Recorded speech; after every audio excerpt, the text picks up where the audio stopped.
Сайн байцгаана уу? Өнөөдрийнхөө бичлэгээр та бүхэндээ гар утасныхаа дэлгэцийн зургийг өөрийн сонирхсон болон хүссэн зургаараа хэрхэн сольж болдгийг харуулъя гэж бодлоо. Ингийн тулд бид интернетээс зураг хайц. Ингээд хэдүүлээ Google Chrome-ийн апыг нээцгээе. –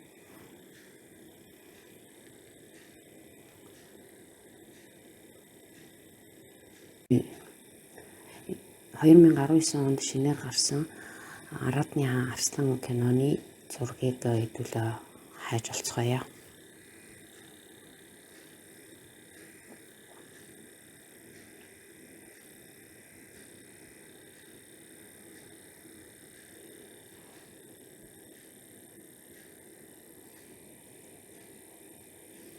Тэгээд хэдүүлээд зураг хайдаг хуудас руу орцгоно. Бид зураг сонгохдоо бас юуны өмнө дэлгэцийнхээ хэмжээг бодолцох ёстой.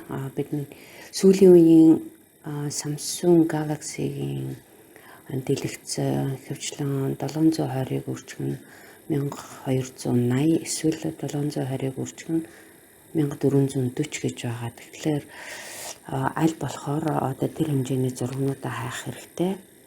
Гэтэ энэ бол зөвхөн хязгаарлагдмал гэсэн үг биш. Бид нэр ямар ч зургийг сонгож болно.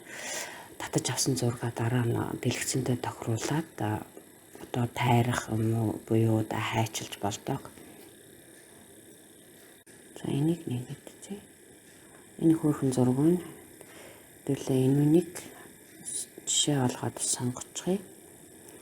Тэгээ зургаа татаж авахын тулд зурган дээрээ хуруугаараа удаан дарахлаар одоо зургаа татаж ав гэсэн одоо бичиг гараад ирнэ. Энд минийх одоо Нидерланд хэл дээр гараад ирсэн байна. Тэн дээрээ дарахлаар зураг маань татагдаад эхэлнэ. Одоо энэ доор татсан зургаа нээ гэсэн тэмдэглэл гараад ирлээ. Тэрний цэнхэр бичгэн дээр нь дарахлаар зураг маань нээгдчихнэ. Одоо энэ татагдсан зургаа бид галерей руугаа оруулцгаана.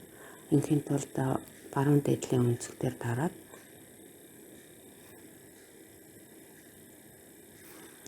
аль одоо зургийн аль ап руугаа суулгахаа шийдцгээе. Тэгээд ихэвчлэн галерейгаа сонгосон дээр иргэе. Одоо тэнд одоо зураг маань бидний одоо галерейд зургийн галерейд орчихсон байгаа.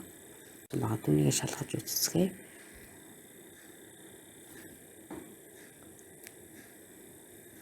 Галерейгаа нэгэд үзье.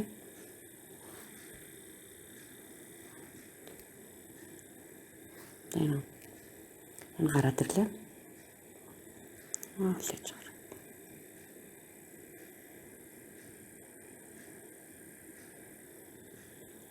За үнийг дэлгэцийнхаа зураг болгоё. Их дэлгэцийн зураг болох уу эсвэл төгжиг дэлгэцийн зураг болох уу гэдэг таваараа сонгоод одоо их дэлгэцийнх дээр дартлаа.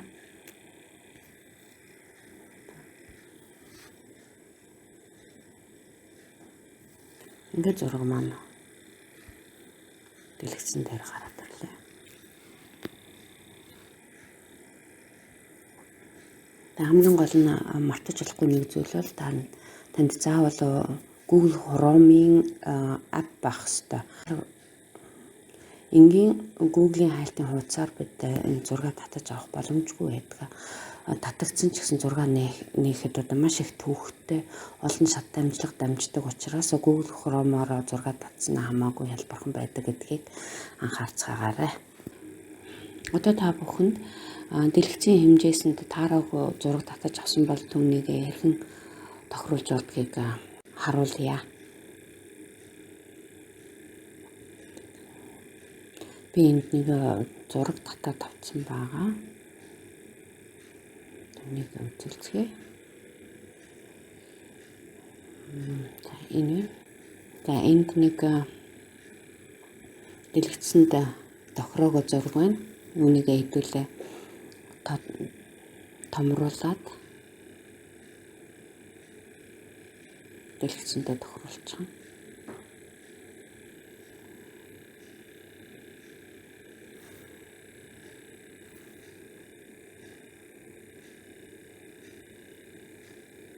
Ингээд дэлгэцэн зураг болгож.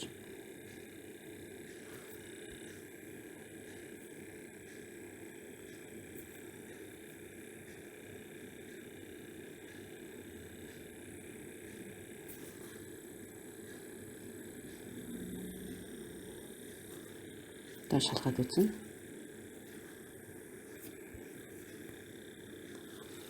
Ингээд гоё дэлгэцэн зурагтай болчихлоо. За өнөөдрийн маань бичлэг та бүхэнд ойлгомжтой байсан гэдэгт би найдаж байна. Хэрвээ ямар нэгэн асуух зүйл гарвал доор коммент үлдээгээрэй. Баярлалаа, баяртай.